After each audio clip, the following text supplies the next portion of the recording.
Now if it's a party, I know I slide through. Hey, why me shine with no dime, slide through. Hey, bitch, I'm elevator high. When I slide through, I keep it real, I don't lie. When I slide through. Now if it's a party, I know I slide through. Why me shine with no dime, slide through. Hey, bitch, I'm elevator high. When I slide through, I keep it real, I don't lie. When I slide through. Step up in this bitch like I'm 10 feet high. Ho, I'm just outstanding. That mean that I can't lie. I got the green next to me. Call that shit a standby. It ain't one beat kill that a nigga won't fry. What's happening? Yeah, I'm raising up the temperature. You're looking for some Malbalete. He gon' get up in the This your boy. A nigga going Black. hard as fuck. I'm tired of whack shit. I guess it's you if I'm No. offending ya. Just the cake. Lil Rex. Appreciate everybody that's in the building right now. Y'all go ahead and turn off your time on a Thursday night for the hottest show on a Thursday night. Whether anybody knows it or not, it's the hottest show on a Thursday night. It's the Rex Pig. Featuring the big homie Will, the Georgia Reaper, down from the depths of Georgia. What's going on with your big Will? It's time to get this thing kick started. Time to get this thing jump started. Y'all know how we do it. Y'all know how we do it. I want to appreciate everybody that done came through, of course. Listen. It's the Rex Pit. It's the hottest show on a Thursday night. And just to show y'all how dedicated I am. See, I'm gonna do some shit like this right here. Want y'all to see this. Want y'all to see this right now. I want y'all to see what's going on over here right now. Hold on. I want y'all to see this. What's going on with it here, my boy? What's going on, man? I want y'all to see what's going on over here right now, boy. This is how dedicated your boy is to you. So, got held up at a delivery, right?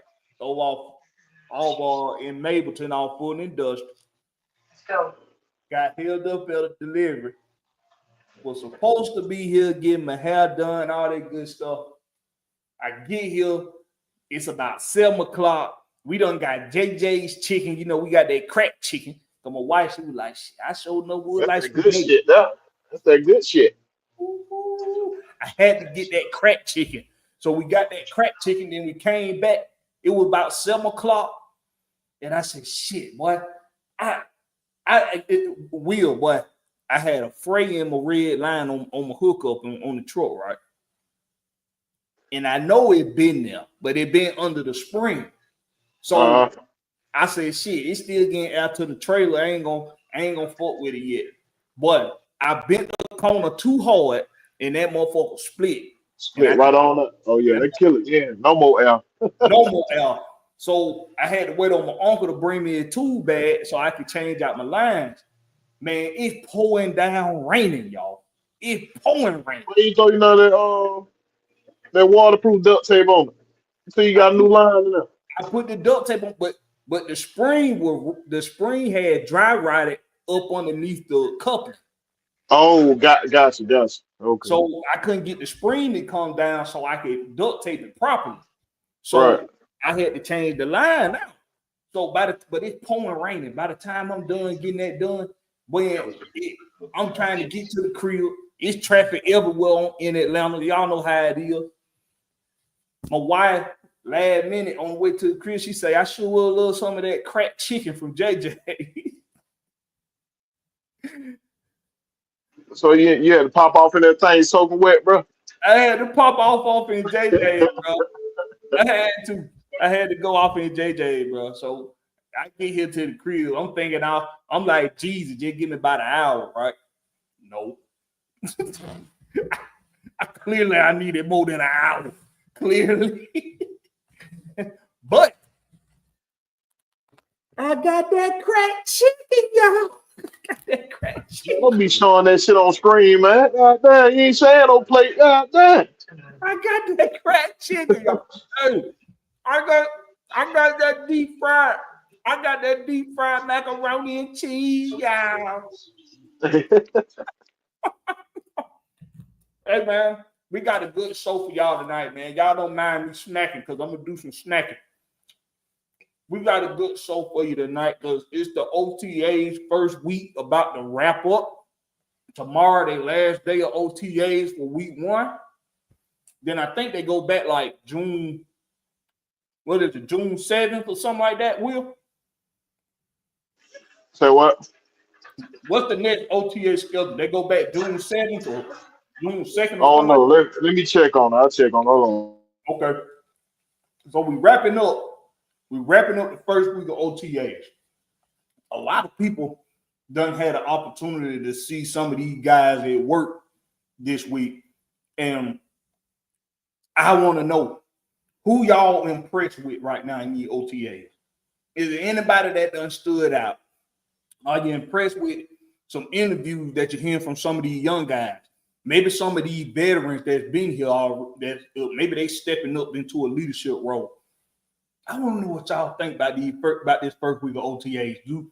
Has this elevated your confidence in this Falcon team this coming up season? Or is it still about the same? Or are you kind of like taking a step back? I want to know. I want to know. I want to know. Ooh, I want to know. Ooh, I want to know. Who we got in the chat, man? Let's go check out the loyal compadres and compadres.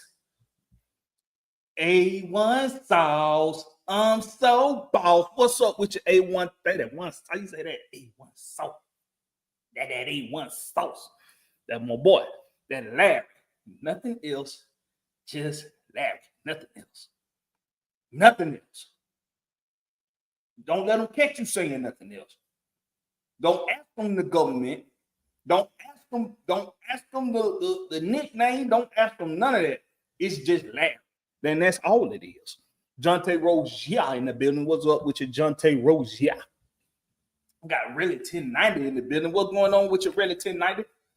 Fun fact. I'm riding on 285. And I see. on. Then what I got for you, bro? Hey, what you got? The OTA started on, as you already know, it started from the 27th. There was the 27th and the 28th. The next one gonna be on May 30th. The second week gonna start June the 2nd to the 3rd, and June 5th. Okay. And then after that, it'll be the mandatory mini camp. Yeah, that's when the mandatory mini camp pop up. Yeah. Mandatory mini camp is it starts June the 10th through the 12th. June 10th through the 12th. So, hey, y'all, we going to get another opportunity to see these guys doing their thing out there, showcasing some skills. We're going to get a chance to see it. But, hey, Relative 90.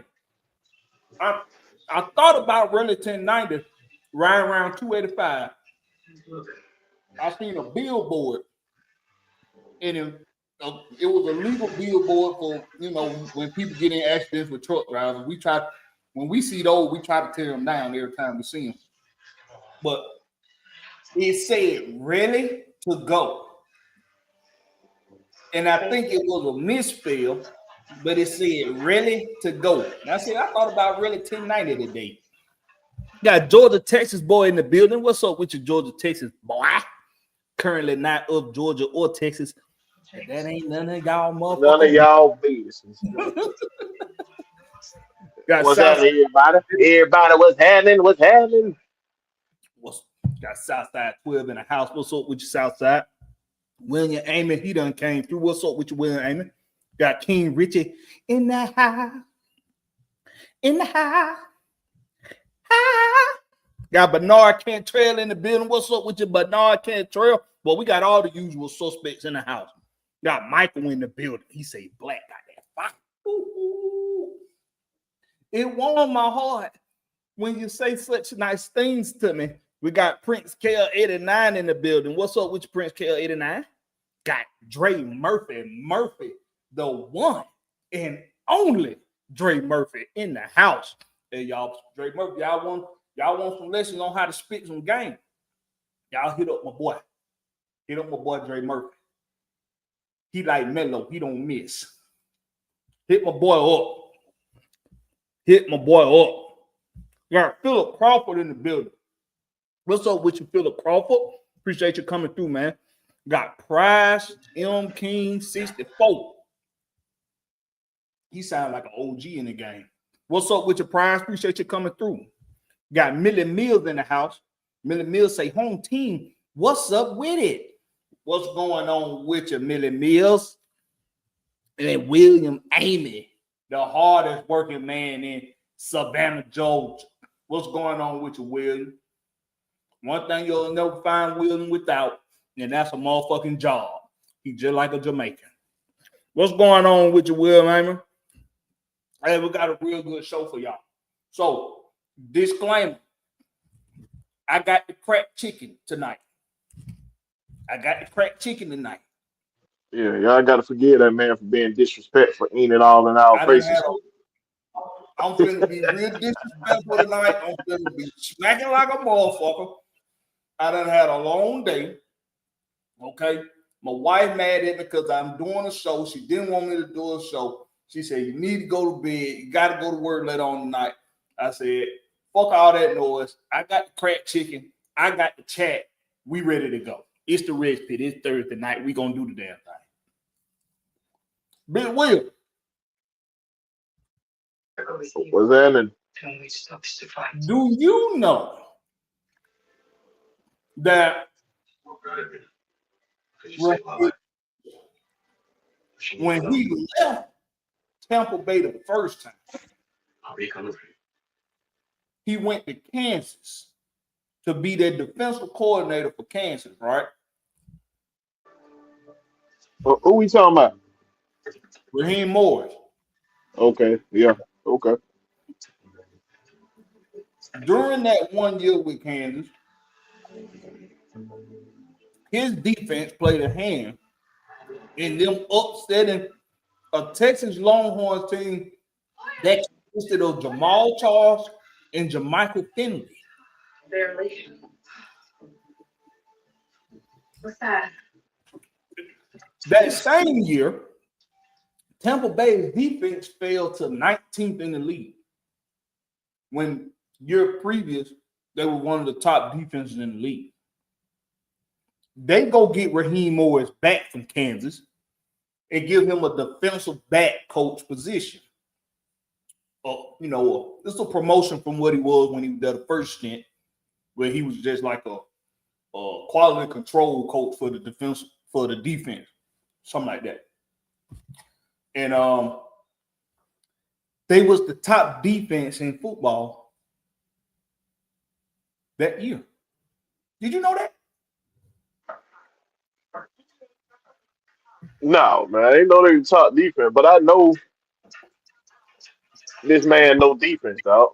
His record, his track record too long. So you got to know some kind of defense to keep a job this long in this bid. You know what NFL stand for. You know what I'm saying? So for you to stay in the NFL this long, bro, you got to know something. And like what happened, he had a bad year, bro. He had a bad year. He gave too much. What I'm about to say, he gave too much belief. Gave too much belief in these coordinators. You think he gave too much? You think he gave the coordinator too much power too soon? Too soon. Too much leash. He let the leash go. You know how you don't let the leash go until you know that dog trained. You know what I'm saying? He let the leash go. Yeah, he let the leash go too early. Yeah. But as we all seen at the what I call you at the damn, what is called, bro? You got me tripped. You sit over here eating the goddamn good. Then you put the lemonade. You just top it off with the damn lemonade, goddamn. You ain't shit, bro. You gonna drink it again? Well, you ain't shit. This Hey, year. but the bye week, yeah, the bye week. Oh, So yeah. we saying after the bye week, it was a big difference, big change. You know what I'm saying? And Right. something that come with experience when doing something. Since we're speaking about coordinators, is in-game adjustment. How many times you keep hearing me say that? Kept hearing me say that. You got to be able to make in-game adjustment and not wait till halftime to make your adjustment. As you see, you sit over there and watch Bill Belichick. You got that damn pencil. He just be writing down shit on that little notepad during the game before the halftime. He over there making adjustments with the defense, or he making adjustment with Tom Brady. Is a such thing as an in-game adjustment. Ain't no rule telling you got to wait till halftime to make adjustment, bro. And Yeah. that's what we had problem with last year with our coordinators. Our coordinators had big problems of making in-game adjustments. And I'm hoping that we learned from our mistakes and we gonna see more in-game adjustment going on this year. But like I said, I'm past the point of believing all these goddamn stories and shit coming out your mouth type shit now. You gotta show me. I'm at the point you gotta show me now. You Yeah. know what I mean? You gotta show me. All this shit look good on paper, but you gotta show me you know how to utilize this shit. We had talent last year. You showed me you didn't know how to utilize that motherfucker. You know what I mean? So I want to see. That's why I kind of am with it, because that's why I brought up that transition he made from Tampa to Kansas and back to Tampa. I brought that up because he has ties to being linked to situations where teams do well with him a part of the staff and having a role in player development. Leaving, that same team takes a hit on the development side and on the production side of things. He comes back.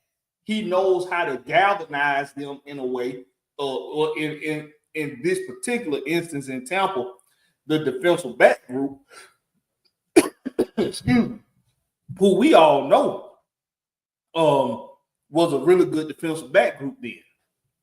And it kind of like it's like a full circle thing. Raheem knows that last season he fucked up. And he fucked up big time. He knows that. But see, we going into the second year under Raheem Morris as the full-time head coach of the Atlanta Falcons. In this OTAs, something I took from this OTAs in the first week,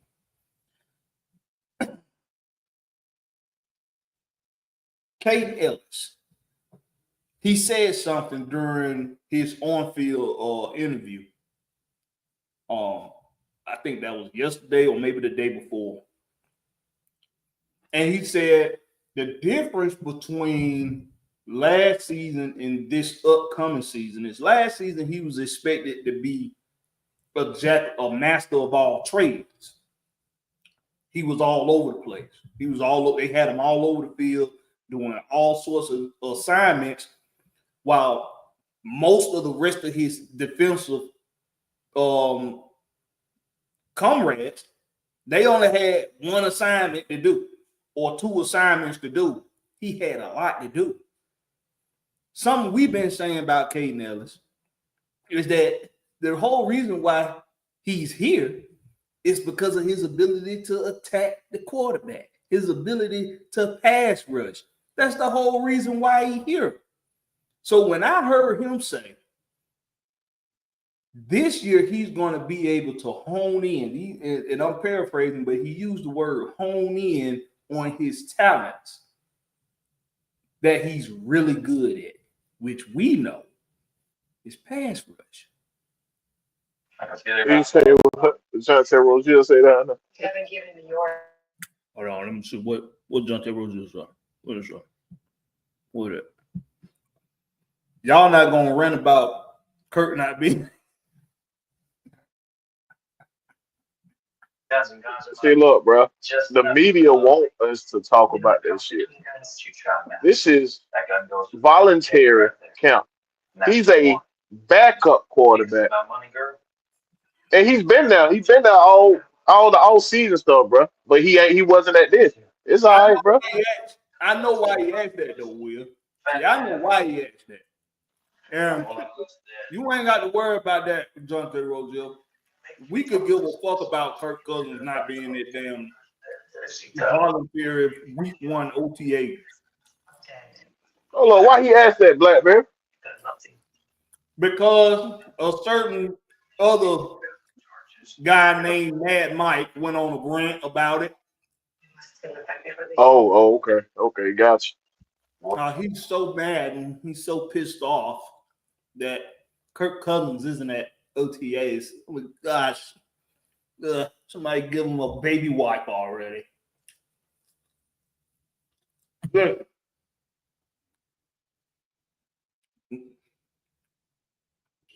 Yes, Michael Penix is there. Yes, as well as everybody agrees he should be. Should Kirk Cousins be there? There's no yes or no answer to that. There's no yes or no answer to that. Why? Because it's voluntary. That's one. Two, didn't he show up to a voluntary something else earlier this offseason that he didn't have to show up for? And everybody was like, oh, Kirk Cousins actually showed up to Flowery Branch. He actually showed up. And now when he don't show up, what does this mean, Kirk Cousins not showing up for voluntary week 1 OTAs? What does this mean? He's disrespecting the franchise. Is he checked out already of Atlanta? One, why do we give a fuck? Two, it's voluntary. He showed up to something that was voluntary about a month ago. He showed up to that. And people was like, oh, wow, he's there. And now they're like, oh, okay. Well, now he's showing his true colors, I guess. I don't give a fuck. Anyway. Well, hey, man. That ain't quarterback I need to be making connections right now. The quarterback I need to be making connections there with that tight spiral. I've been saying. Yup. You know what I'm saying? The one we need to see there, we see there. Yeah. As far as Kirk Cousins go, Kirk Cousins has been in the league going on 13 seasons now.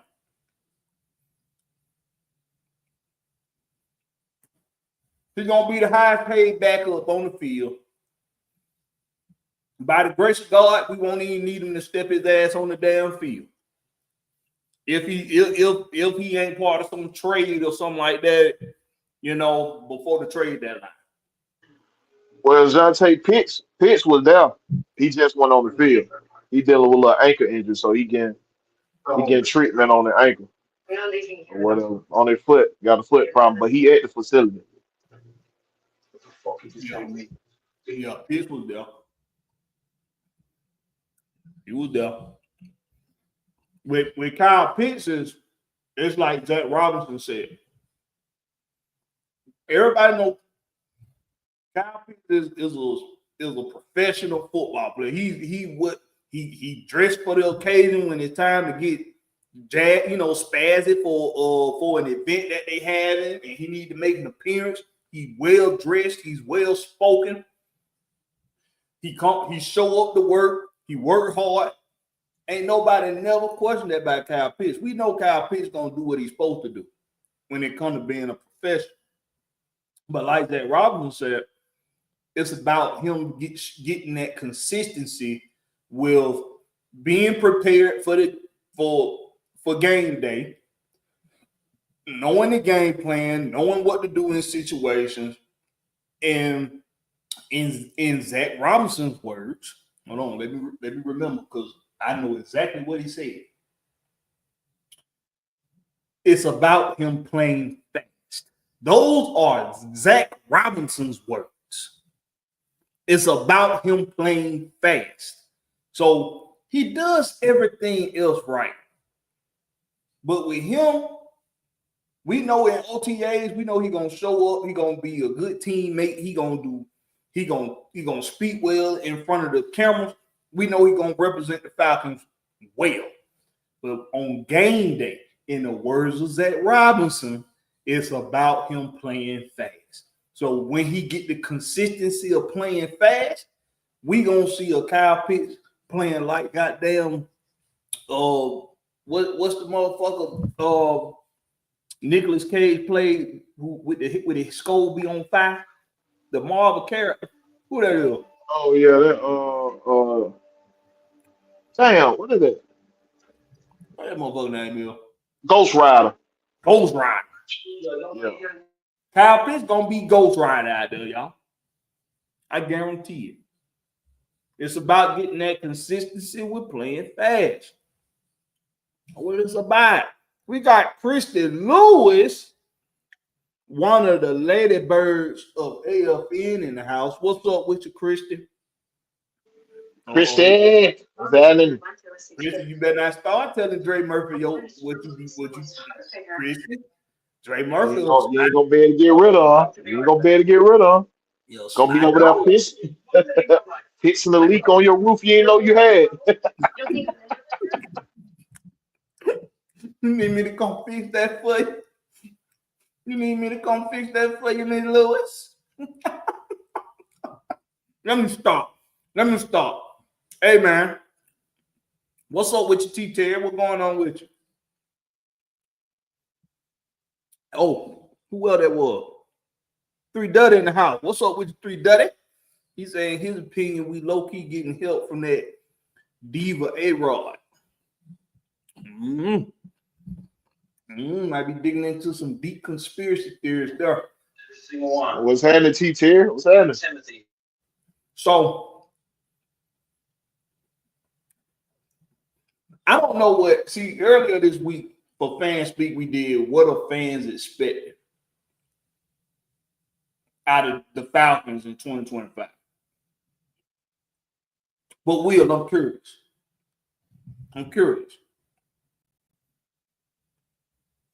What are we expecting? Let's leave the players out of it. Get the players. What are we expecting from the coaching staff? Starting from Raheem on down. What we expecting? Well, I already gave you a piece of what I've been thinking, but I reiterate it. You know what I'm saying? I'm expecting them to have these boys competitive out here. I'm expecting them to put the best man on the field. You know what I'm saying? And I want him to build the best 53. You feel me? The best 53 and put the rest on the practice squad. I just want him to be everybody have an opportunity to win a job. Don't give nobody no job because they are veteran. You feel what I'm saying? That's what cost us a lot last year. They was playing a lot of veterans and didn't have the rotation deep as it could have been. You feel what I'm saying? So, but what if Jeff Uber say that? What if he say that D Awful is better than Xavier Watts for the starting job for strong safety? D Alpha don't play safety though. But I want to invest in the guard 24/7. Not yet. But to go ahead with your question, hey man, if you best fit that role, give it to him. Like I said, I want the best man out there, bro. I don't care who we thought was gonna come get that job. I want the best man out there. I want the man who was showing out. I want the one who came out there to earn it, who brought that lunch pail every goddamn day out there to practice to the little preseason game, whatever. I want them to be out there. I want them to earn the job, dog. I don't care who it is. I don't care if a fucking walk-on came up here and started goddamn penetrating the defensive line like a motherfucker, outshining Ruko Roro or a fucking Brandon Doyle. I don't give a fuck. If he get back there to that quarterback, I want the best man on that field. Ain't nothing entitled right here. So how many weeks? How many weeks How many weeks do you give Jeff Ulbricht's defense to work out kinks? How many weeks? Like, and when I say work out kinks, I'm talking about who's starting and who not starting, who getting more playing time than somebody else. How many weeks? Millie Mills say 8. Hold on. I see that, Mike. I see it, Mike. I see what you said there. But yeah, but it was fact what I was speaking though. But they didn't give Grady Jerry no job, man. Come on now. Stop doing my boy like that now. It was charity. It was charity work. It was charity work. Y'all better go watch my boy Grady Jerry film. That boy a beast. Michael say 4 weeks. Millie Mills say 8. Michael say 4.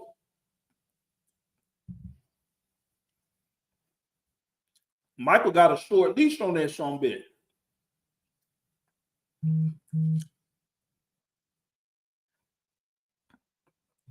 What is that? 3 say the schedule and the lack of ones play in preseason, it might take up to the bye. When the bye week 5? Week 5, right? Ain't that the bye? Yeah, we got a week 5, bro. What the hell? Typically, most seasons I would say up to the bye week. But this is an early bye week. We ain't had a bye week this early in a very long time. I think when they set it up like this, look at the first 4 games we got. We got a tough first 4 games, and we got a young quarterback. So I think they look at all them scenarios when they select the bye week. See, like last year, we had a lot of our tough games in the middle of the season. You feel what I'm saying?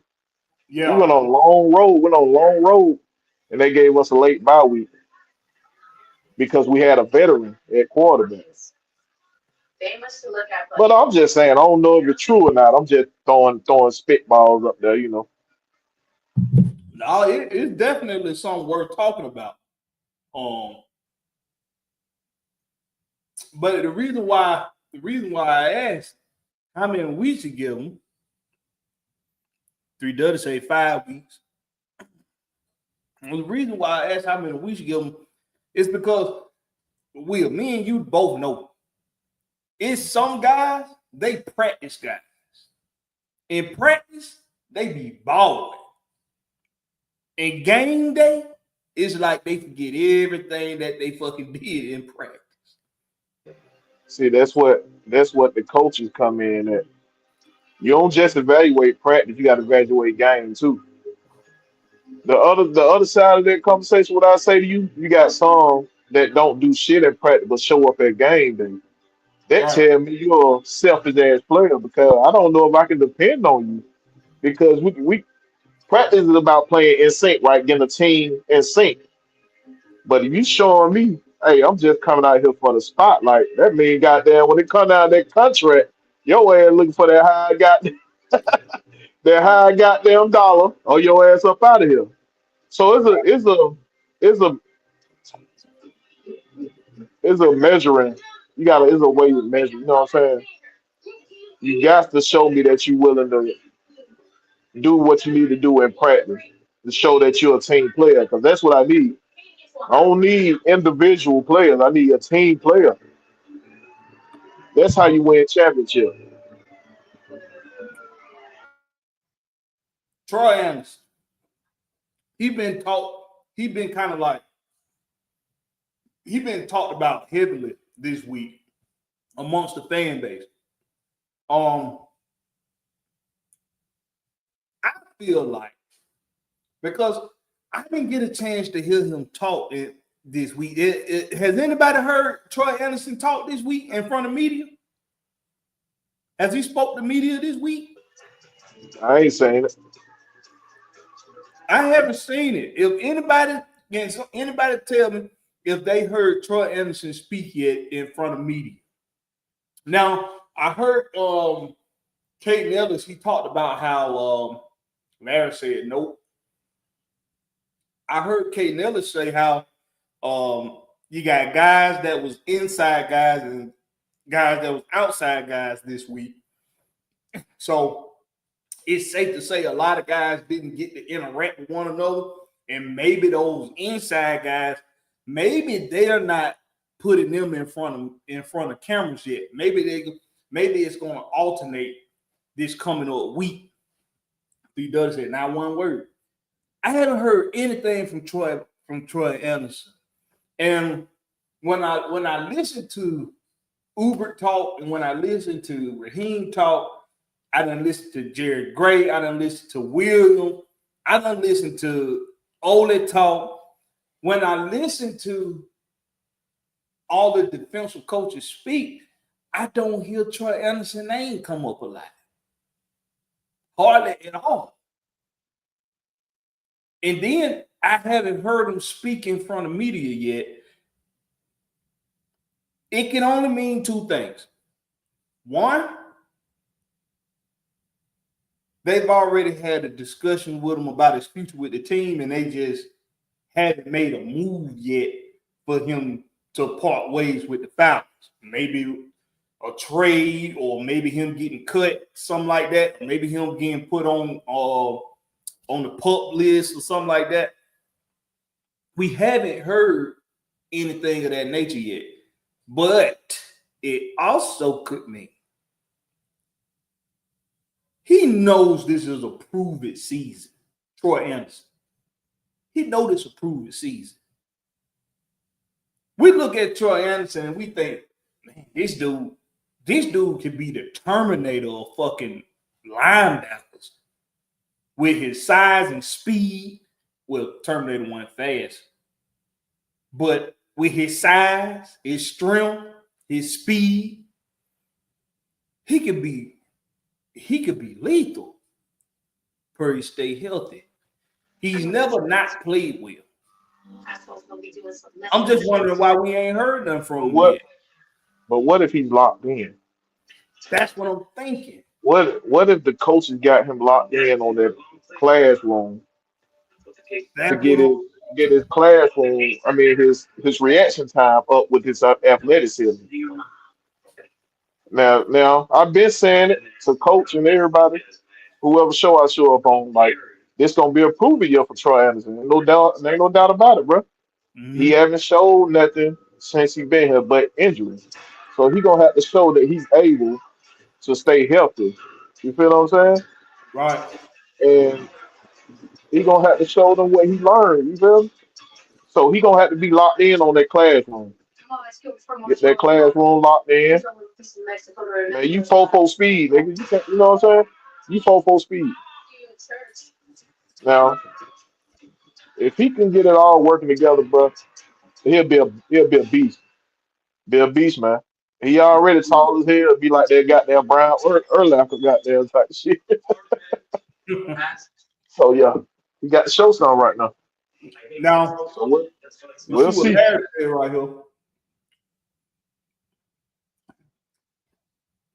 I heard this. I haven't seen this, but I have heard this. I heard this last night on the Eye Test podcast with Big John.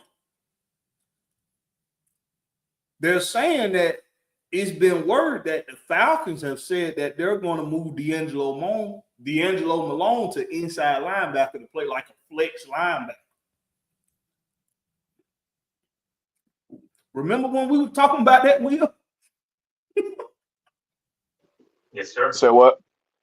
Remember when we were talking about this Sunday on regulators? Oh yeah. And we I said that shit. I said they probably worked that nigga out of their linebacker, bro. So he got the frame. He got the frame for it. You know what I'm saying? He got that speed. There's a prove year for him too. Malone. Yeah. So he got to come by and show out. Yeah, he got to come by and show out. He got to earn the spot. He's not a Raheem Morris pick.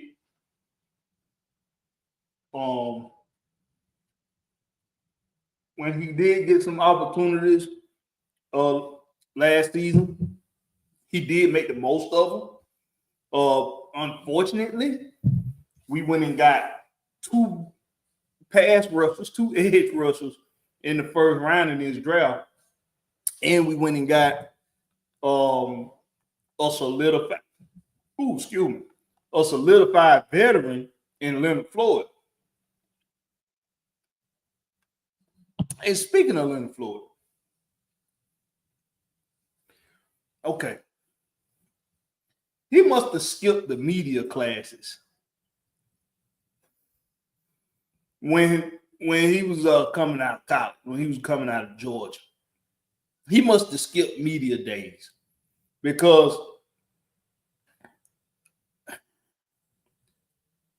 that boy can't talk in front of no camera. That was before Kirby Smart time, though. That was before Kirby Smart time, so. Hey, Leonard Floyd can't talk in front of no camera, boy. He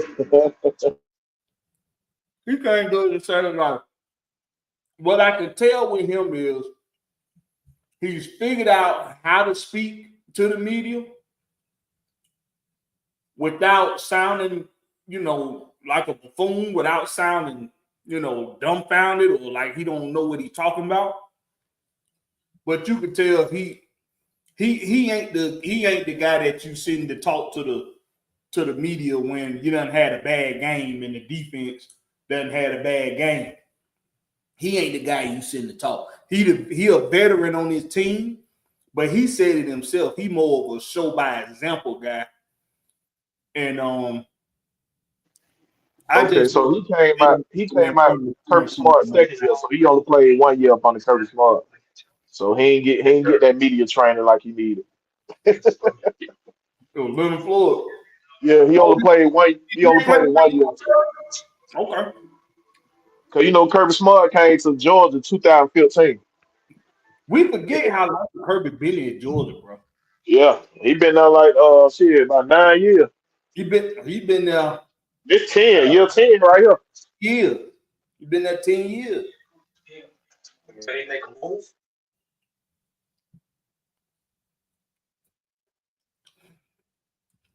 What y'all done learn from these OTA, chat?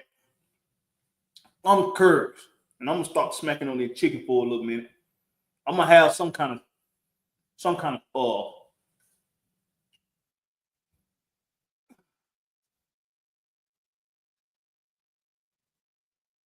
I don't know what word I'm looking for. I'm about to say, damn, that chicken got you trimming over there. The hell you I don't know what word I'm looking for. I'm gonna have some kind of distinction, okay? I'm gonna put the chicken down. What you grabbed you a 50 piece? You grabbed you a 50 piece over there, sir? We got 2 10 pieces. Oh, okay. Family Cherry might ate something else. Nah, 2 10 pieces, that feeds all of it, man. Shit, me, I tell them goddamn wings up. Boy, I tell about 10 my damn self up. Yeah, I used to, bro. I had to slow down, bro. Well, when I tell you I used to eat that crack chicken every day I could eat that crack chicken, I ate it. Every day. Especially when I was working at the Home Depot warehouse. When I was working on the yard out there, I ate this shit every fucking day, bro. I had to slow down. It was weighing me out. But 2 10 pieces, and then we'll get the big coleslaw. We'll get we'll either do the corn, the deep fried corn, or we'll do the mac and cheese, and we do the hush puppies and the okra. That feed all. It's a family of 5. We eat good at JJ. Yeah. JJ got good pricing too, so I like getting that fish wing combo though, man. That fish wing combo, bro. Hey. Corn nuggets, that's what they call it, the corn nuggets. I'll get them. What, them catfish? Nah, the corn nuggets. Oh yeah, I ain't never got them. You got me something else I need to try. There, I ain't never get them. Corn nuggets. I like to get the. If I don't do a 10-piece chicken, I do the chicken and gizzard combo. Yeah, now I do them gizzard. Them gizzard go in. Gizzard go in. Get that hot sauce. Get that hot sauce. Lay that hot sauce on the mug. Yeah, that Louisiana hot sauce right there. Yeah. Yeah. Yeah. All right, y'all. I'm gonna stop being rude. I'm gonna cut it. Hey, you gonna stop being rude? You done ate all the food up, nigga. All the food gone. Somebody gonna stop being rude, nigga. There's a lot of food left on that plate. There's a lot of food on that plate. You know what you're watching the warehouse. All right, what y'all talking about in the chat, man? I know y'all. What y'all talking about? Oh, Millie Mill say, shit, Blackberry, that skinny Terminator was fast as fuck, though. They were running down trucks and shit. Oh, yeah, that's right. The skinny Terminator, yo. Yeah, he was. He could move. You right about that. Southside said, I think Malone will actually work at inside linebacker. Yeah, he got the build for it. That's for sure. And he got the athleticism for it, too. For what Uber gonna want him to do. I cannot stress this enough about inside linebackers. The ability to run sideline to sideline is all well and good. The ability to be able to run with backside of the backfield and cover backside of the backfield and cover tight ends is all well and good. But if you cannot plug the middle of that motherfucking line, if you can't plug gaps as an inside linebacker, you are no good to me or any defensive coordinator. I don't give a fuck what their scheme is, what their strategy is. That's your number one job. You got to be reckless at that damn linebacker. You got to be reckless. You got to be thrown off. How many times you heard Blackberry say you got to be thrown off? You know what time it is. You got to be thrown off because you throwing your head in the trouble every goddamn play. Listen, if you ain't coming out that motherfucking tunnel,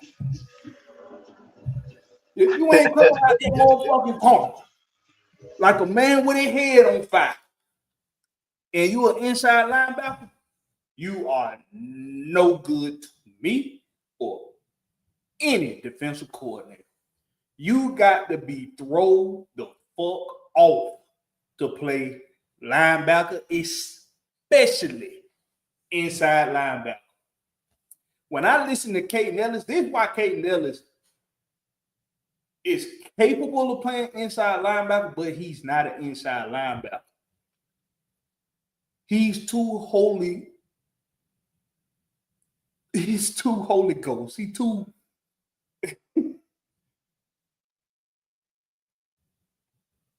he too religious, and I don't want to say it like that because there's no such thing as being too religious. But hold on, I know you ain't talking about Ellis. That boy throw it out too now. You might be religious off the field. That boy on that field, he a madman, boy. He a madman on that field. Don't get me wrong now. I ain't saying he ain't got no dog in him, but he ain't throw it the fuck off. So he ain't, he ain't goddamn Luke Kuechly throw it off. He ain't Keith Brooken throw it off. You know what I'm saying? He ain't Jesse Tucker throw it off. If anybody's had an opportunity to meet Jesse Tucker, I'm talking about in current time today.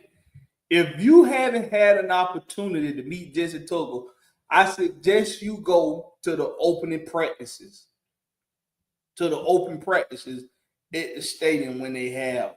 He likes to attend those, and he likes to be down there with the fans, mingling. Mostly because he be after them guys. But go check them out when you get a chance. Because even to this day, you can see how throw the fuck off Jesse Tucker is. And we all know Grady is Jesse's boy. But Jesse Tugger is throw the fuck off. You gotta have something loose. You gotta have something about you that when offenses have to come play you, they're not just game planning to try to take you away. They trying to game plan not to go your way. They don't want to go in your direction. If you in the inside, they ain't trying to run up the middle. They running stretch plays. They running counter plays. They running tosses. They running reverses. They making sure you got a lead blocker out the backfield. They ain't trying to run up that middle when you got somebody that's throw the fuck off at inside linebacker. I think that's a little bit what we missing these days in football. But this the OTA roundup for week 1. So it's somebody that I'm waiting to hear them talk in these OTAs. And that's James Pierce Jr. I can't wait to hear from him. Because we know he don't like to talk to the media a lot. We know that. But I can't wait to hear him talk about what has transpired and what he's experienced during these OTAs. Because I got a feeling that everything that we expect out of somebody that smash mouth, hard nose, no nonsense, just straight reckless abandon, just don't give a fuck, throw the fuck off. What we expect out of him, I got a real good feeling that that's what that young man possesses. Did you watch that new episode of On the Rise? Yeah, man. Them boys going, they feeding off each other. Him and Jalen Walker, they feeding off each other already in that thing, man. The little clips I was seeing. Yeah, and you know when people talk, who that? I think that was I heard a couple of the coaches talk about Jalen Walker and JPJ developing a close relationship during the throughout the whole season so far. Yes. That what Terry Raheem said too. That's why they put them niggas on the plane together so they could build a bond. Both from North Carolina or South Carolina, one of them motherfuckers. I think it's North or South, one of them. But both from the Carolinas. Yeah. So yeah, they had both of them boys ride up together so they could build that chemistry. And, you know, Jalen Walker is a natural born leader, and goddamn that boy Pierce is a goddamn man on fire. So if you got somebody who is talented as Jalen Walker, but also headstrong, where he can goddamn have Pierce harness his goddamn techniques and shit. Shit, but that's dangerous, boy. And then they get if Ali is good as they say he is, and he can get a good rotation going, shit. Like I said, he been talking good all season too. But like I learned my lesson from listening to everybody talk good and shit like that. I told you they got to show me now. Yeah, and that's what the whole fan base is. Well, I think that's what majority of the fan base is that. Okay, yeah, we done seen you make the right moves in the offseason. We got impact players in the draft that we expect to be impact players. We went and got coaches that have a reputation for developing talent in the league. We got the guys, we made the moves, the personnel, the staff. It's time to put it all together come September. It's time to pull it all together. The first thing I'm gonna look for is before the season even begins. The first thing I'm gonna look for is the decision Raheem makes with playing the ones in the offseason.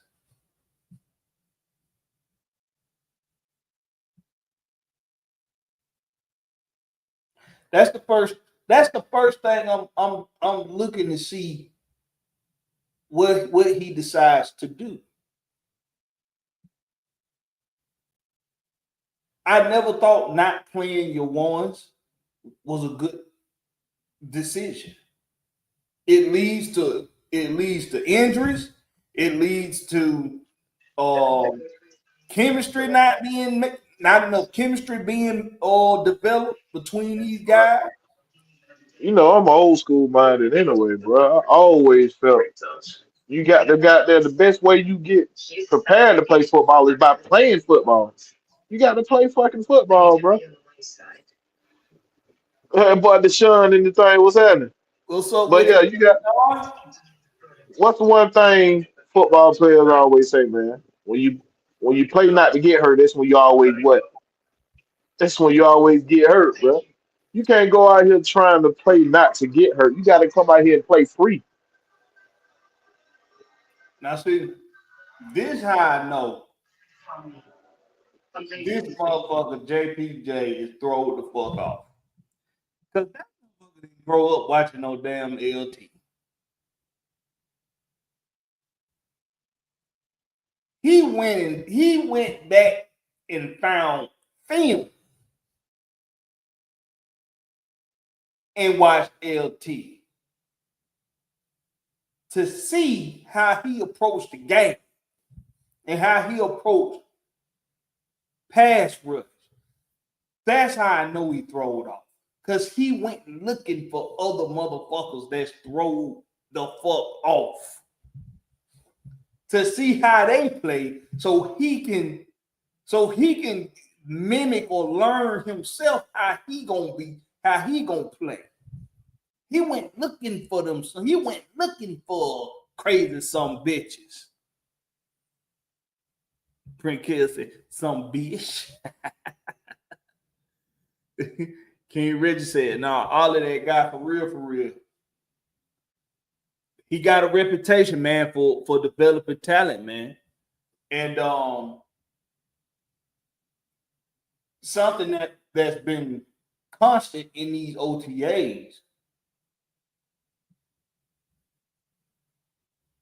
You can see the players buying into what these position coaches and what these coordinators are putting in place for them to get accustomed to doing on a day-to-day basis. I think the Kate Ellis interview, it tells a lot because Kate Ellis got some weight in the game already. He knows how to be a quote essential professional football player. He knows what these coaches are expecting. And listening to his interview either yesterday or the day before, whichever it was, listening to his on-field interview, it was like he done figured some more shit out. Because he said before I was like a jack of all trades. Now I feel like I'm becoming a master of all trades. Now I can just hone in on my skill set. All right. You talking about Jalen Walker? No, Kate Ellis. Okay, Nelly. Oh, well, yeah. He's speaking in a manner of which, hey man, they done brought something. They done changed my thought process on how I'm gonna approach the game now. That I'm gonna be able to hone in on what I do well. That's what he said compared to last season to this upcoming season. Now he's gonna be able to hone in on what he's great at instead of him being all over the place. That's because you went and got the versatility in the defensive back room. You went and got the versatility with Jalen Walker. You went and got that versatility so that the guys that's already been in the game that have something that they're really, really good at doing, Caden Ellis, Leonard Floyd, they're just really, really good at rushing the quarterback. That interview was a little telling because, and this is why I say, maybe we should take out the thought of who's going to start and who's not. Because I wouldn't be surprised. I wouldn't be surprised if you see Caden Ellis, Troy Anderson, Divine Diablo, Leonard Floyd, and Arnold Ebiketie, or Jalen Walker, all on the field at the exact same time and interchanging with JPJ, D'Angelo Malone, and who else? Bertrand, maybe? I wouldn't be surprised if you see all of them on the field at the same damn time. Same thing with the defensive back group with Xavier White, Billy Bowman Jr., D. Alford, and Carl Phillips III. You still might see those four guys on the field a lot at the same time with AJ Terrell, Jesse Bates, and Mike Hughes. That's 7 DBs. It's a real good chance you're going to see a lot of 7 DB looks. Morgan Fox, Billy Mill, that's what I was thinking about. Well, Morgan Fox is an interior defensive line. Well, if we play in a 3-4 defense, it's just defensive line. It ain't necessarily interior defensive line. But yeah, you know what I mean.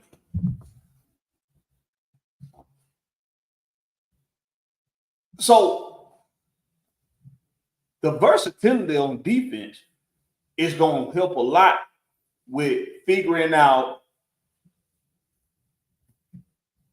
the playing time for the linebacker group and the DB group.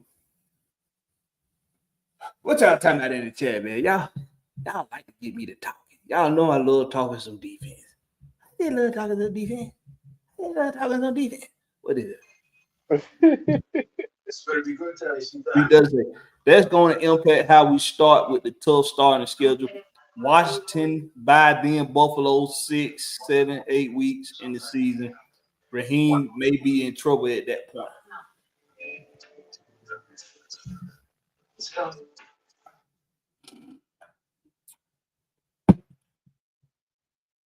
Y'all know them games at home.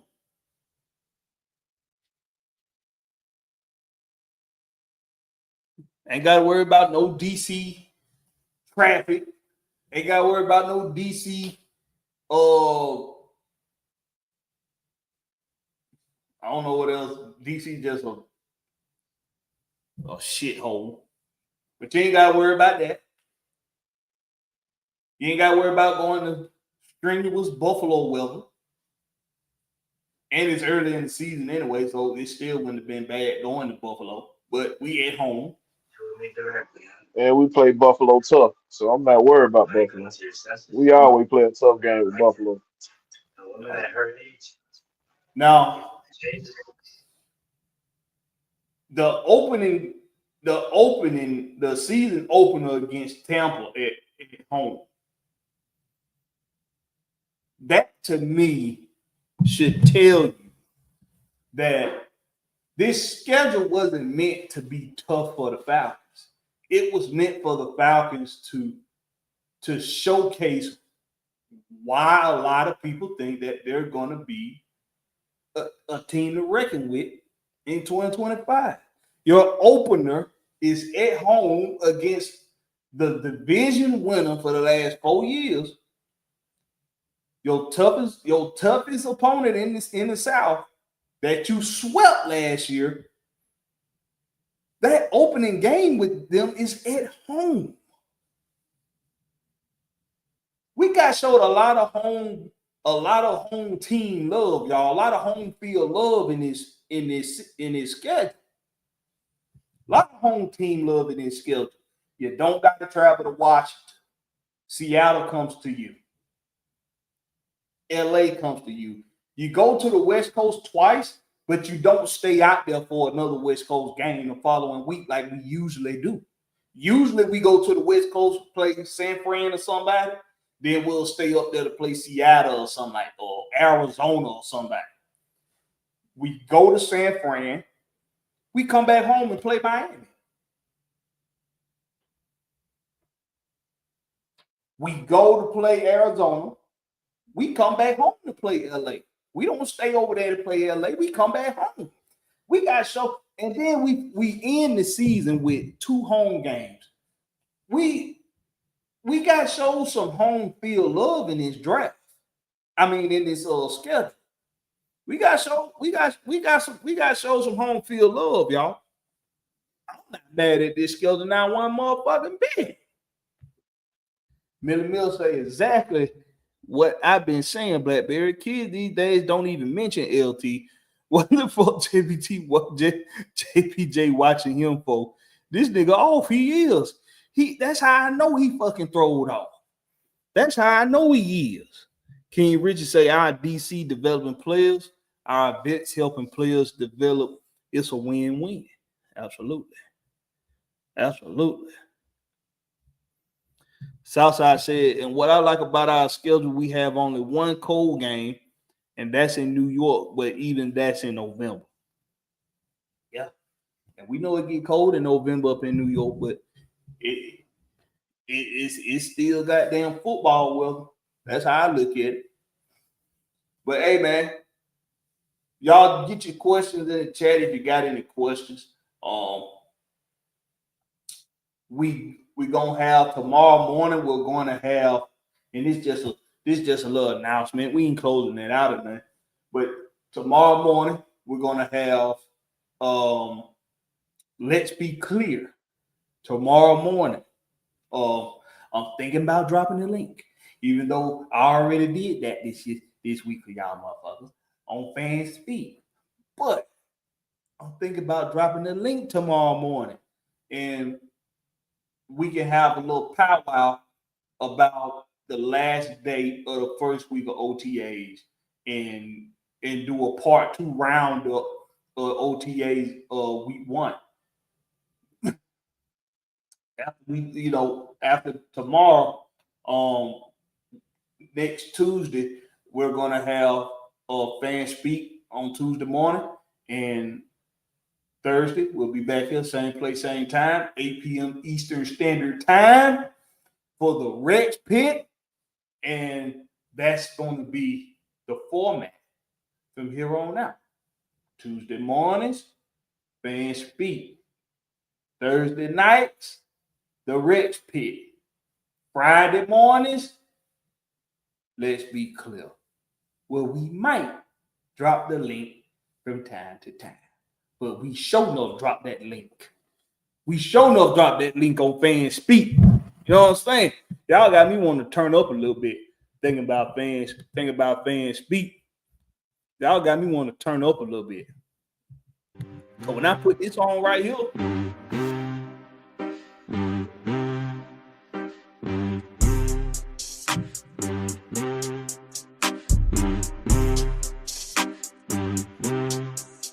Star slip bought this out. Watch a tone Mercedes Benz lit. This the South is strong. UJ Kings back to back like a boss 7. Try to run it, but the dog's too strong. Hard hitting balls like a Grady blitz. Every fact straight fire, every line gon' hit. ATL made me this city's my heart. Step up, talk sports to get torn apart. Home team. yeah. Home team.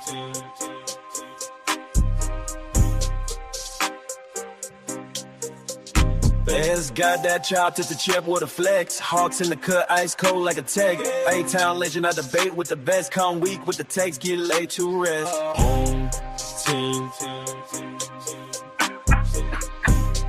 Can't come around here half stepping. I'm gonna put your ass on flag. You can't come in here half stepping. We don't let you come through here with the moonwalking. You can't come through here with that bullseye.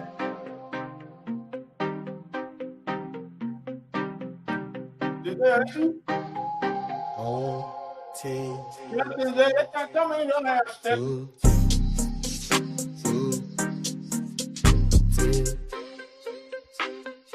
You better have your big boy drawers on when you come around here. Moonwalking. Don't speak about the cell, what you tone. Mercedes Benz lit, this the Falcons throne. You gay games, bet the bad like a boss. Sub bun, try to run it, but the dog's too strong. Hard hit, boss like a gravy gets. Every fast straight fire, every line gon' hit. ATM ain't me, this city's my heart. Step up, talk sports, so you're torn apart. Whole team. That motherfucker right there sound like Will Smith. I ain't never want to say it. But he sound like Will Smith.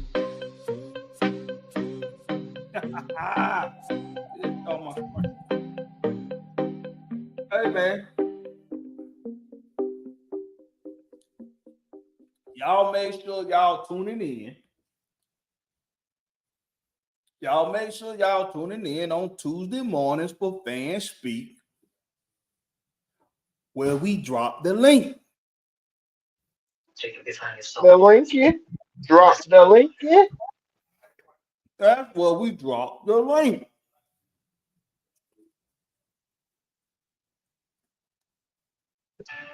Deshaun said he got something to say now. Tomorrow morning, Deshaun. On let be clear. I just might drop that link for y'all. Or, depending on how I feel, I might have some shit I want to get out my chest tomorrow morning. Who knows? I could be a little bipolar that way. All right. I'm going to put down JJ for the night. I'm feeling some reflux. You ate too much, bro. Yeah. I'm feeling some reflux. Too much of that crack on that chip. You probably throw a whole lot of that goddamn they shake on now. Goddamn call it crap shaking this, now. Hey, they just leave it on the counter now, so I just They keep the chain on that thing so you don't steal it. I tell them, pass me one of them little containers so I can put me some off in there. So it don't, it don't dry out by the time I get to the crib. Yeah. Hey y'all.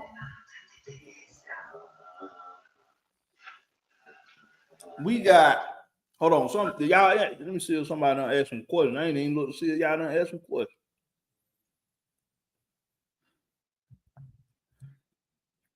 Ain't nobody ask no question. Y'all don't want some of my answers anyway. So I started talking about Kyle Pitts getting traded.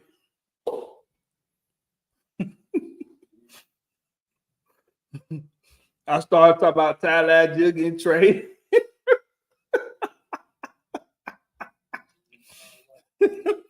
Y'all don't want to hear none of my answers. You say what? What's going on, Blakberry? Nah, they ain't say that. I was just gonna sleep there. Frank L 89 say that's that intro where you come in hot. Yeah, boy. Every Tuesday morning, man. I'm gonna wake you up, man. You're gonna be able to get to that job that you just dreading the checking that clock in that motherfucker. I'm gonna get you there.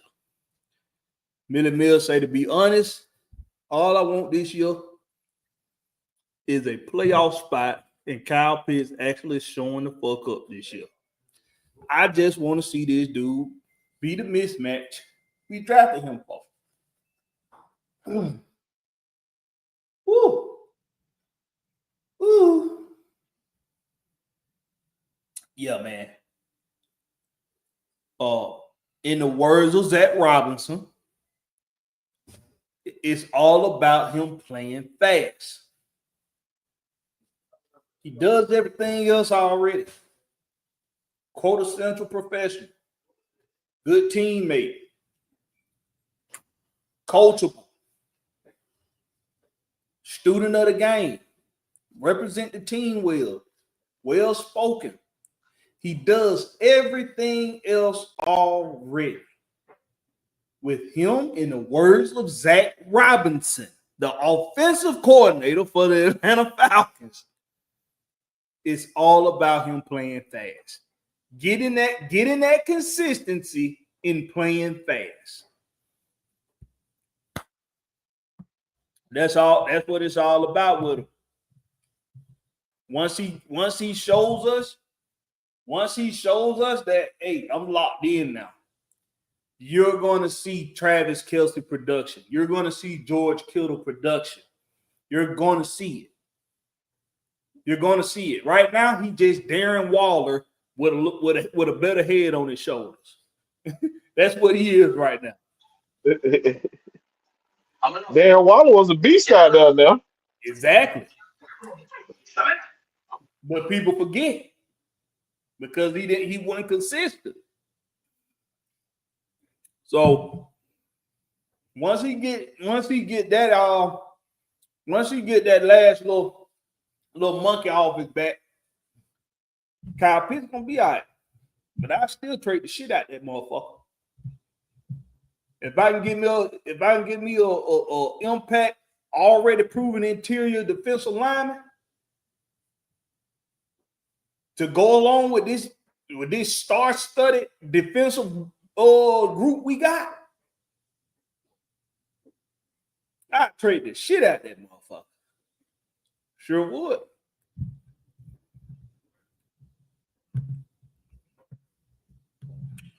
Can't really say how you feel about OTAs.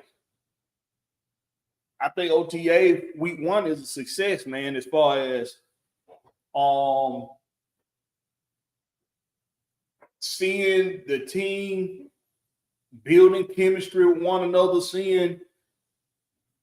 hearing the vets that have spoken to the media, hearing them talk in a manner of which they feel like they can they feel like they can go out there and be who they are as a football player. Because when I listen to Caden Ellis and Leonard Floyd talk, and Agnew, Jamal, what his name is, Jamal Agnew, and Agnew, listening to them talk, they said that the thing they all have in common and when they're talking is that they all are telling you that I'm going to be able to go out here and be myself.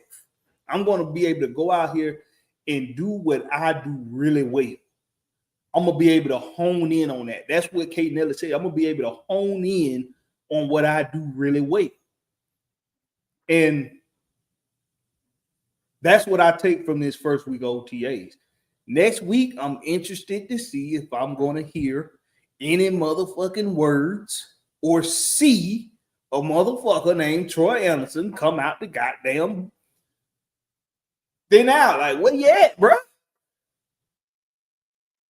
Like Will said, maybe he just locked in. Well, he want to show us better than he can tell us what he finna bring on the field per he stay healthy, of course. We praying the boy stay healthy. He can be such a beast out there if he just stay healthy. He can't control it. I know it, but hey, man, sometimes it's when a guy can't stay healthy, sometimes it's not bad luck. Sometimes it's technique that they have to learn. It's bad habits they have to get rid of. Like, if you going in for a tackle and you done got accustomed to lowering your head in front of your shoulder pads. And I for the boy, I swear I had to argue this up and down with a motherfucker one time before. You do not have to lower your head in front of your shoulder pads to make a tackle. You do not. Proper technique is drop your hips. You want to drop lowest man win in football. Remember that. You want to drop them hips. You want face mask up. And you want to not lunge into a tackle, but you want to drive into a tackle. That's why one of the first things you do when you put on a football uniform, when you playing football, learning how to play football, one of the first things a coach teach you how to do is chop until you can't chop no more. Chop it up down. No more, boy. Chop it up down, goddamn. Them up downs and chopping, bro. It helps you prepare how to do a proper tackle. Yep.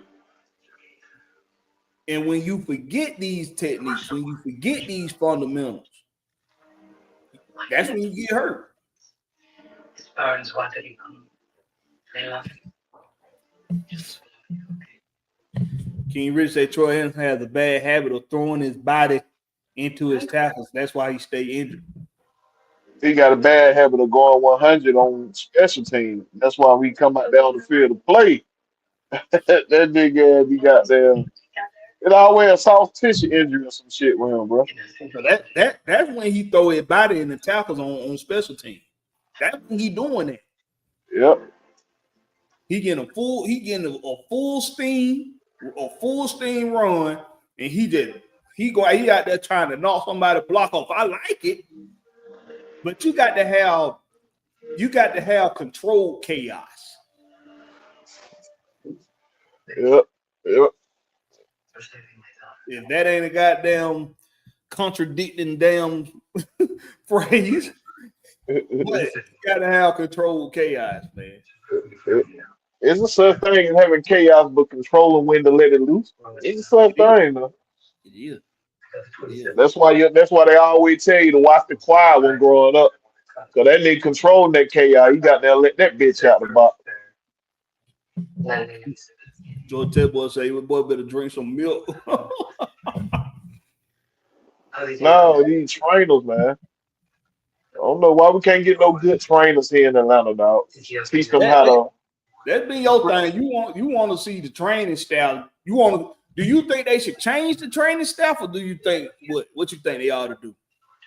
Say what now? You think they need a new training staff?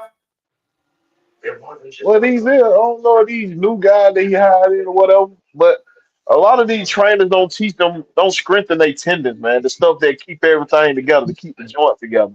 That's what got down. That's why you get all these soft tissue injuries and shit. Once you put a little scratch on it, you got shit tearing and so like Achilles and all that. If they strengthen, they know how to strengthen their ankles and the tendons around their ankles and Achilles wouldn't be so easy to get a goddamn tail like they be. You know what I'm saying? Yeah. But you don't have a lot of trainers teaching them how to strengthen them tendons and stuff, the stuff that keep the joints and shit together. But I don't know. That's why you see so many injuries nowadays, bro. I just seen this. Okay. So the strength and conditioning coaches are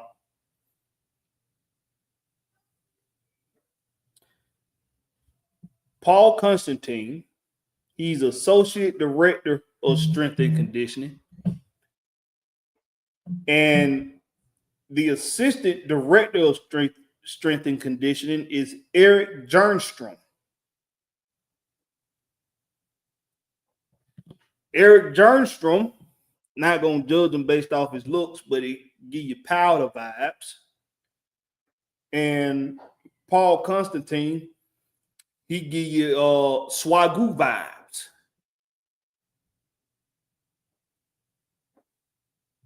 It's an interesting duo for the strengthening conditioning. Very interesting duo there. But these are people that also are involved in this. They are also involved in the conditioning of the players. The director of player performance, which is John Griffin, and the other director of performance science, Josh Nelson. And I think he hold down two positions, actually. I think I seen his name somewhere else too. But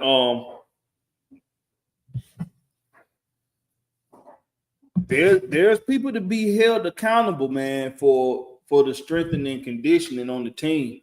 It's just whether or not we gonna see accountability be held, because I think Will Leo's right when we say it's some of everything when a player continues to have soft tissue injuries.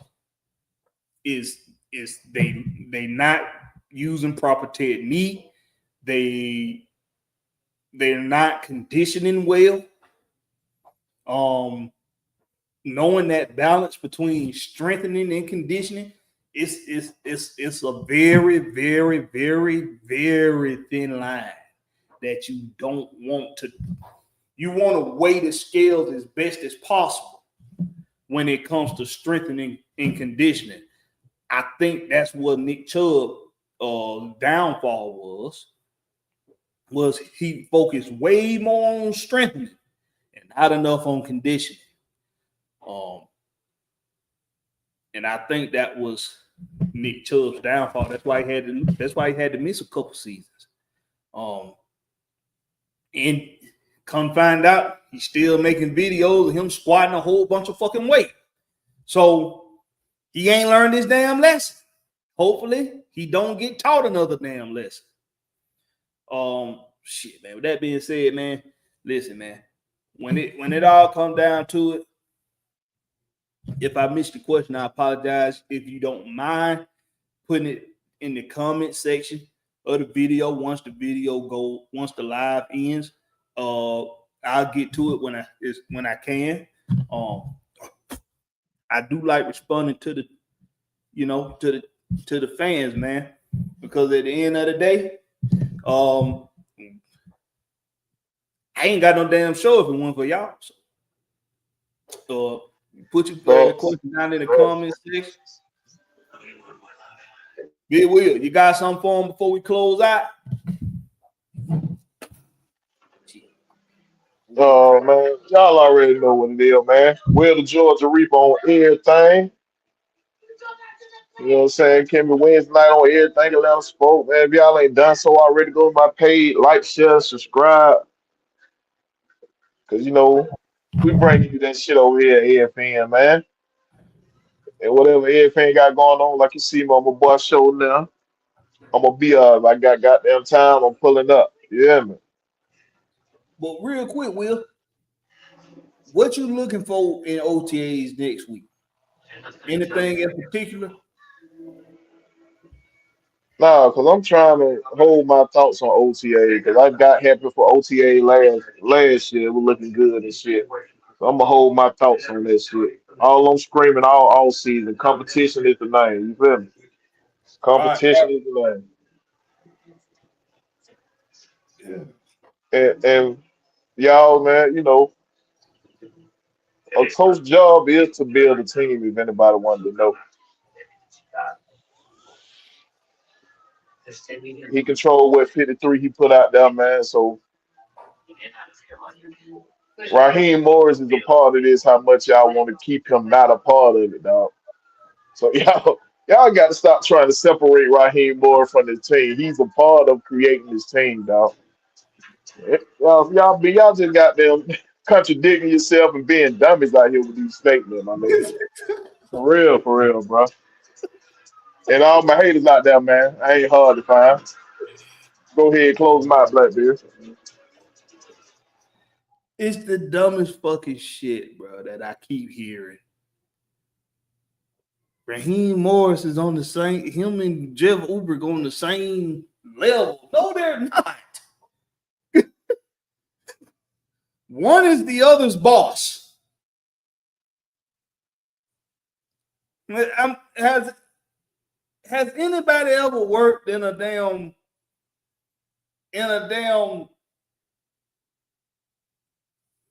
organized, functioning workplace?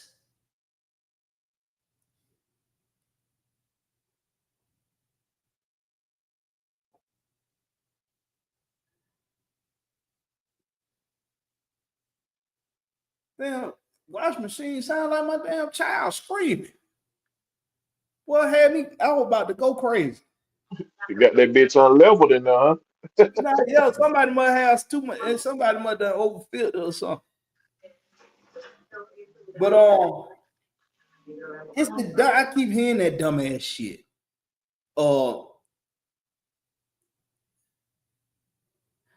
Listen, man.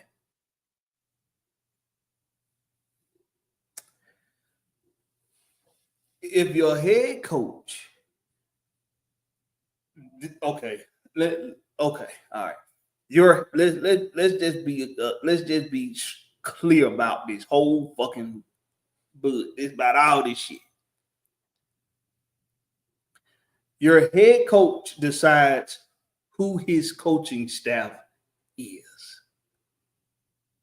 Your head coach decides who his coaching staff is. The general manager, he may suggest someone.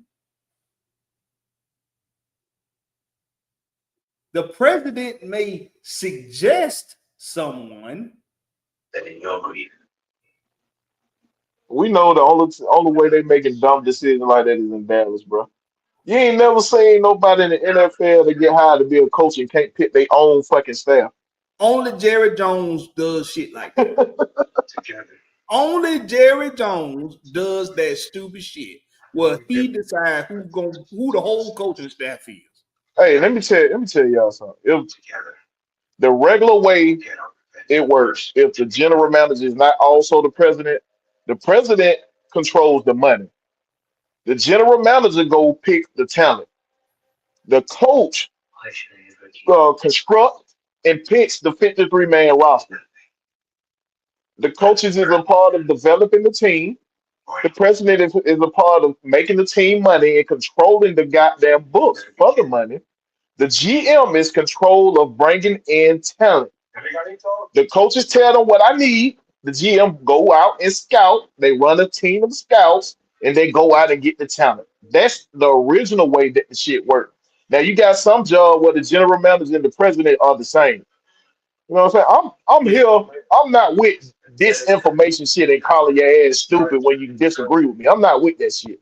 No, this the way it works. You think I'm lying? Go look the shit up. This the way the shit work, bro. So it's the way it works in any corporate structure. It's the way it works in any corporate structure. An NFL team is a corporate structure. It just so happens to be a child's game that grown men play. But it is a corporate structure. A head coach is in charge of building and developing a football team. Builders, the people who lay out the blueprints, are called the architects.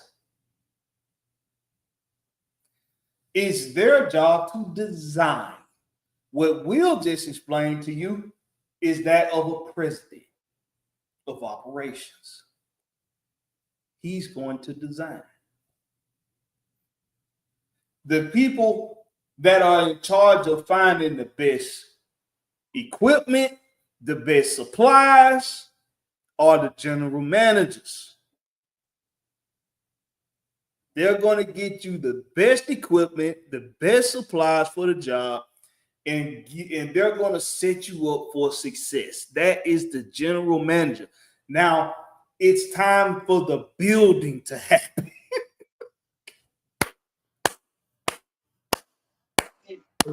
Nigga, you hell, bro. Now it's time for a motherfucker to build this motherfucker. That's your head coach.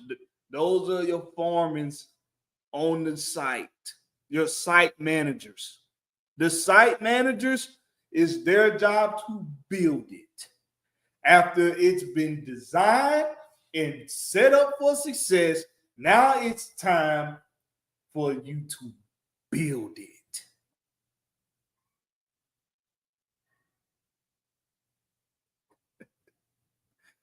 All right, man. I hope that catches the ear of whoever needs to hear it, who doesn't understand it.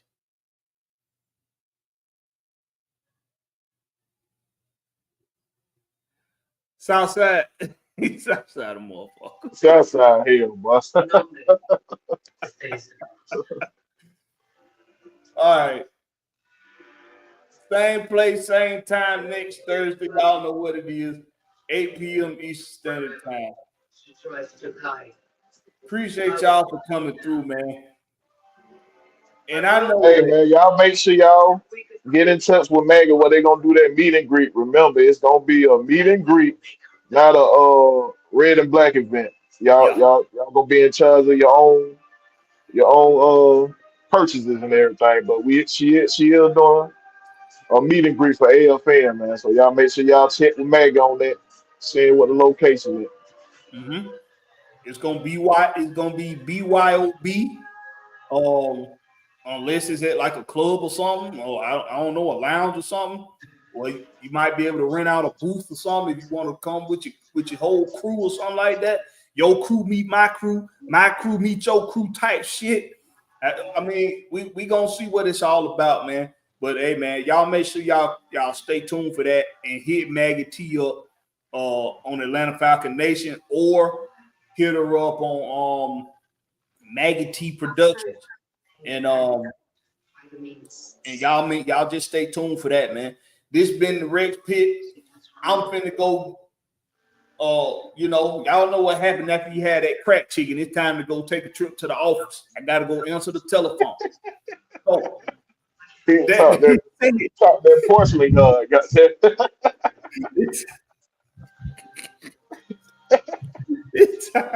It's time to go to the damn office, man. I feel like playing this one tonight. We're gonna go out with this one tonight. For sure, man. Y'all make sure y'all go listen to everything AFN got going on, whatever Mad Mike them got going on there, go listen to them too. Yeah, I mean, listen to all the content creators. Y'all know what time it is, man.